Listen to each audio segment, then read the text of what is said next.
Do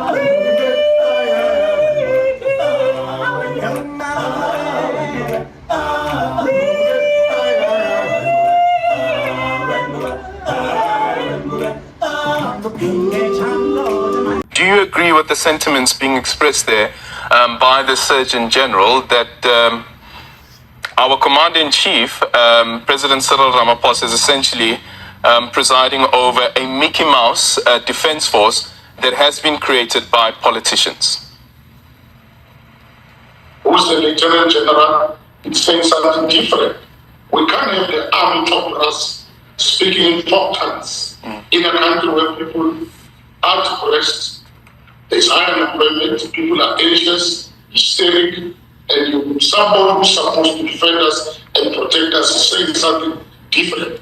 These generals, some of our generals must now start to account because they need to appreciate the fact that the army now sees the death of 14 of our soldiers in tears. Imagine waking up one morning, switching on the TV, and instead of the president, there's a military general addressing the nation. Outside, armored vehicles are rolling through Pretoria. Soldiers are stationed at the gates of... On my right, you'll see exactly what that would look like. Now, I know what you're thinking. That's not South Africa. We don't do coups here. We've told ourselves that for 30 years. But lately, some of the people who actually command the guns, the ships, and the police have started saying things in public that honestly sound like warning shots. Before we go any further, if you hate corruption, if you actually want South Africa to stay a democracy, do me a favor. Hit that like button, subscribe, and stick with me. I promise that by the end, you'll see why some people believe we're already halfway down the road to a coup. Let's go back to February this year. On my right is Lieutenant General Mapaha, Surgeon General of the South African National Defence Force. This was at the funeral of a soldier killed in the DRC. The coffin was right there in front of him. The family was seated just meters away. And he stood up, in full uniform, and said our defense force had been turned into a Mickey Mouse operation. Cut to the reactions. On my left, you'll see ANC MPs from the Defense Committee looking furious. They spoke to the media, calling it intolerable, saying they'd summon him to Parliament. But that never happened. No disciplinary action. Just nothing. A few weeks later, the country hears from Shamila Batohi, the National Director of Public Prosecutions. Here she is. Bring her up on the screen. She's calm. I have not had interference from any members of the executive whilst I have been the National Director. But what I do want to say is that there are other issues that I can't really speak about that actually makes me worry sometimes that the NPA is actually being infiltrated by people that do not have the rule of law at heart. I don't sleep comfortably at night because of that. Not because I think that the NPA is a failing organization. So what do you mean? I can't speak a lot about this, but I am concerned about the attacks on the NPA, on the National Director, and the reasons for this. And I can't speak too much because it's difficult, but it's something that I am going to take up very, very seriously. With? With the executive. The president. We need to actually understand exactly what is going on and why it is sometimes so difficult to actually do this job, because you have all the challenges of a system, but you also have lots of agendas externally and internally. And this is a serious concern for me. Composed, but she says the NPA faces internal and external pressures that make it difficult to do its work. No need to spell it out. Everyone understood she was talking about political interference. Now jump forward to July. This one made headlines. SAP's Commissioner Nhlanhla Mkhwanazi. Show his clip on the right. He didn't mince words. He spoke about corruption and interference inside the police. You could hear the frustration in his voice. This wasn't a prepared speech. It felt raw. And then the Navy joins the chorus. Admiral Mond Lobezi, speaking in Parliament, says Treasury has become a super department and is posing a threat to national security. Let that sink in. When the person running the Navy says the finance department is a bigger risk than armed enemies, you know something's shifting. Now here's where it gets even more serious. General Rudzani Mafwanya, chief of the SANDF, goes to Iran. You can see the images on my right. Him meeting Iranian military officials, smiling, shaking hands, talking about partnerships. This is not a casual visit. This is foreign policy. And in South Africa, that's the president's call. Within hours of it making news, the presidency distanced itself completely. Vincent Magwenya, Ramaphosa's spokesperson, show him now, said the president did not know about the trip, did not approve it, and thought it was ill-advised. Durko backed that up, saying foreign policy is their responsibility, not the military's. The DA went as far as calling for a court-martial. Look at this timeline on the screen. From February to August, one general after another, plus the head of prosecutions, openly challenging the political leadership. This is the most public, most concentrated period of military and prosecutorial dissent we've seen since 1994. And the fact that it's all happening within months, that's why we need to pay attention. So here's the thing. When people hear the word coup, they imagine tanks on the streets, gunfire, maybe a general announcing on TV that the Constitution has been suspended. But in reality, coups often start quietly. You don't wake up to a tank at your door on day one. First, you start hearing the cracks.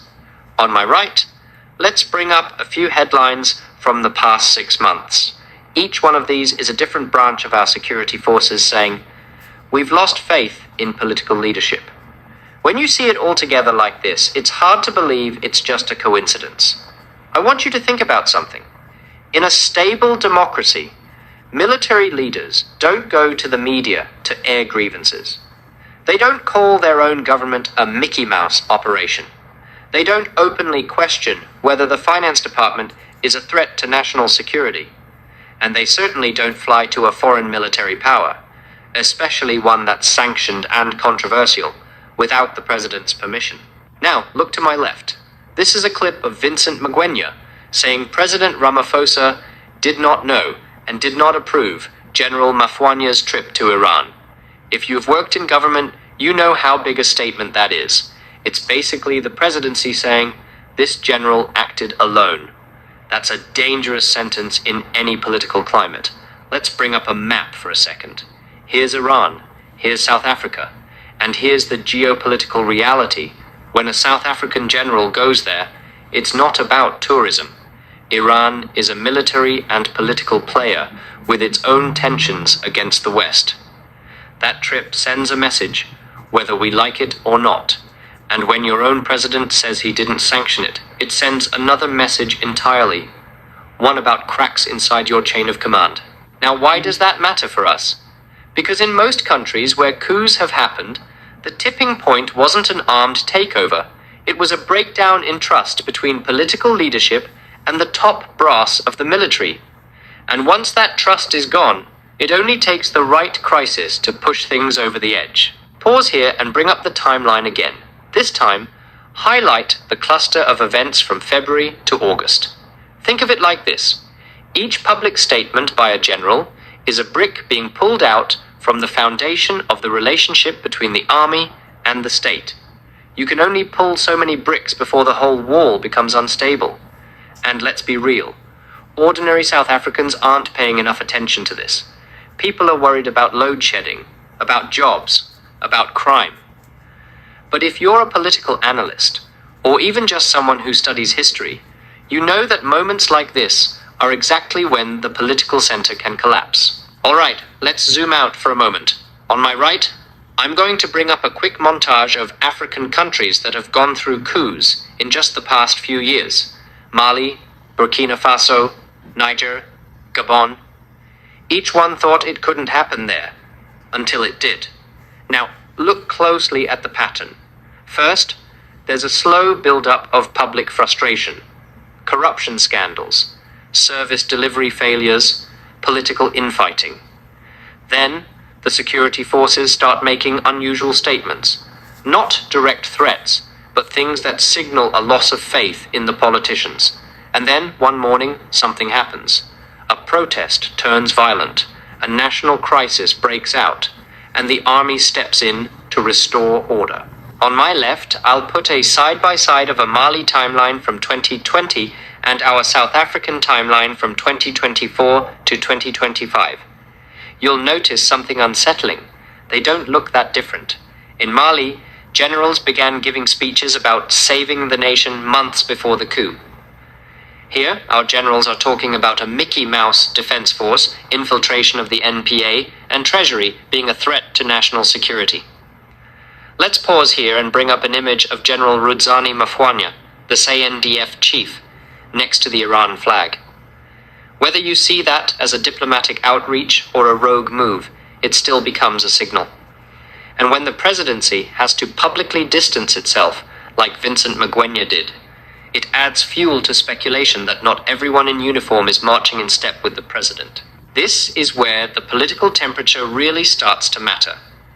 You've got a president who has spent years projecting calm, trying to be the steady hand in the storm.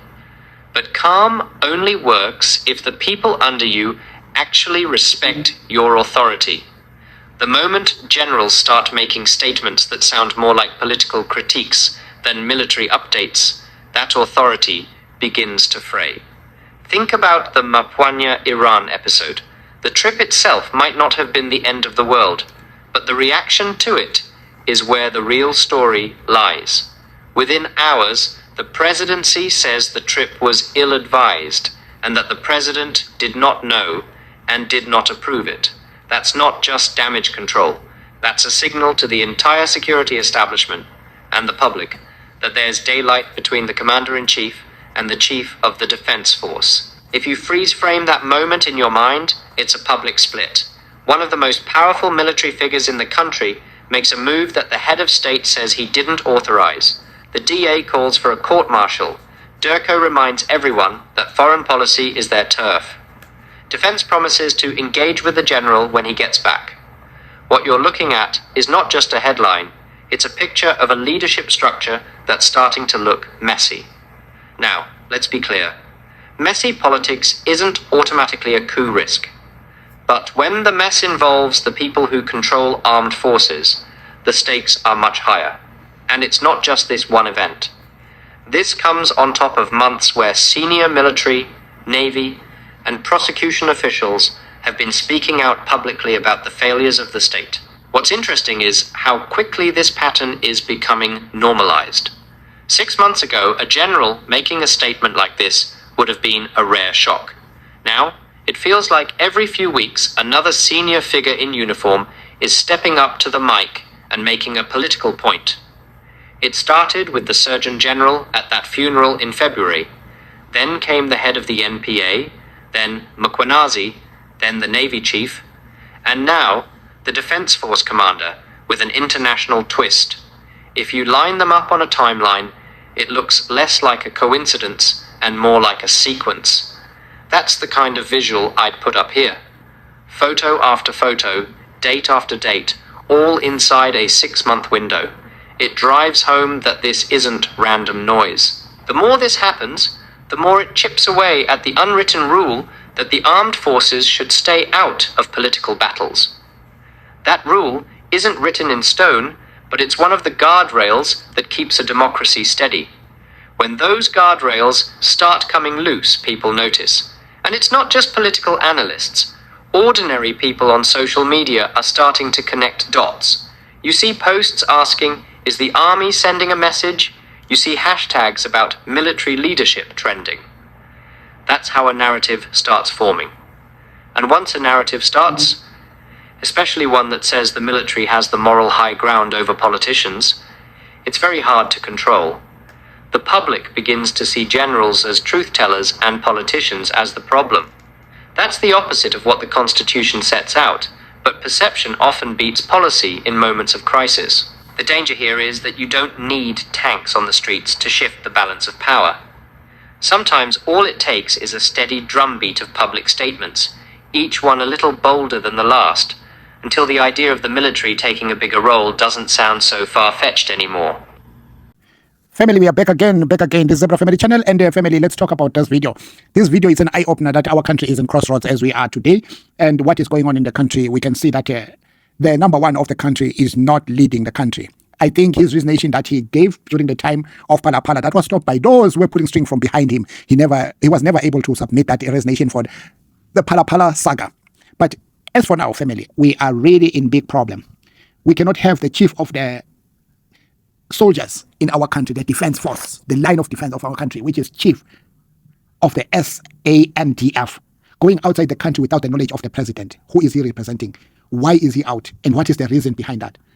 That is where we see that our country is in really crossroads and we don't know how it will be fixed. But it's better off when it can go that way. Whoever can be able to take over, who will have really serious muscles, will be better than what we see now. Because we have somebody who is on top but doing nothing.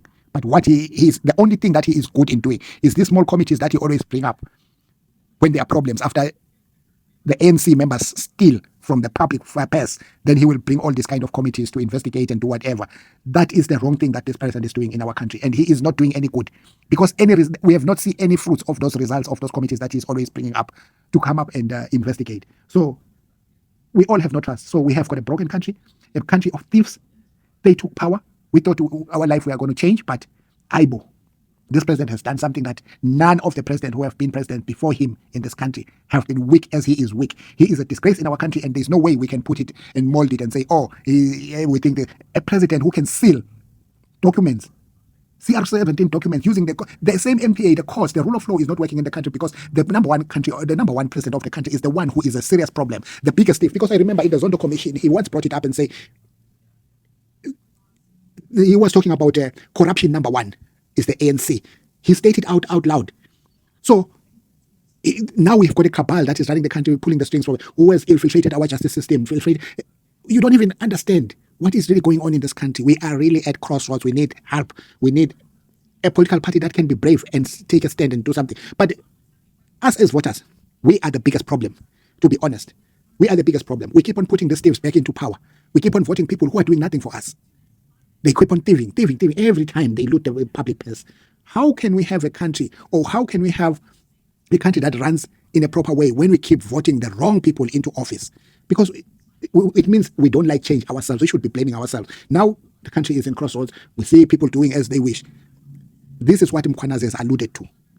Because he couldn't even hold on, because the time he told the same story in Parliament, nobody took action on it. But now that he has gone and make a press conference, now everybody's in corners speaking and say, he should have gone through the right channels and all this. What right channels? Because nobody was listening to him, because everything that comes through the right channels is always suppressed. And we would never know exactly what happened. Maybe at some point they should have thrown him in and fabricate some charges on him and say he's this kind of a corrupt person, not knowing exactly that they are trying to hide something.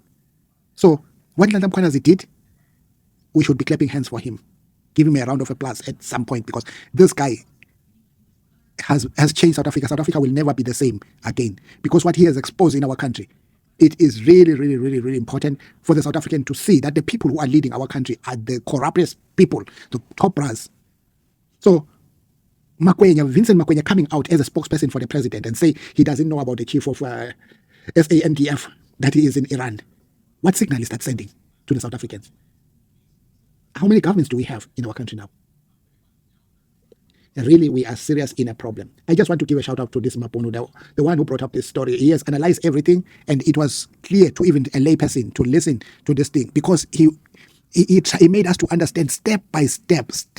When you listen to this video, it shows that this guy took his time to do this video, and he was collecting a lot of things that will bring up somebody's mind which will bring us our attention into the video to understand and analyze what he is talking about, because it's quite clear. We are at crossroad in this country. There is no way we'll recover if we don't wake up and smell the coffee now, because it seems like we are fast asleep in the country. We keep on voting thieves, the ANC thieves, at all times, who will take us nowhere. I wish we don't play with our votes this time. We should try something else new that will take us somewhere. We know there are a lot of stories that will be coming. Each and every campaign will be smearing the other, saying this one is this, fabricating things that are not there, just to scare us, like they used to do with the EFF at some point. They brought up the VPS saga. That is not there. What power does Malema have in the country that all these people are being arrested, but he himself is not arrested? That shows how much this has been fabricated against the EFF. That because they understand that when they say they will do something, I remember Helen Zille that the only organization that will remain, she said she wants to destroy the ANC. There was a video that was done by, I remember this guy, I've forgotten his name.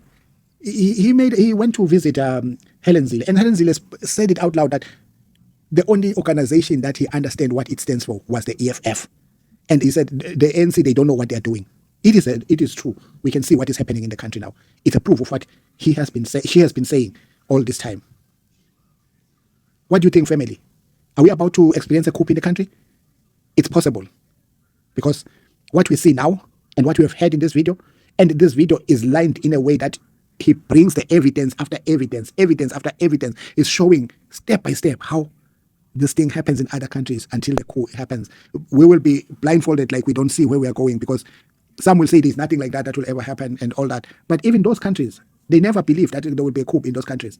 But I think a coup like the one that happened in Burkina Faso, Mali, and Niger, it's the best coup that we can ever say it has ever happened. Because those people, they took power because they saw that the country was going down to the drain.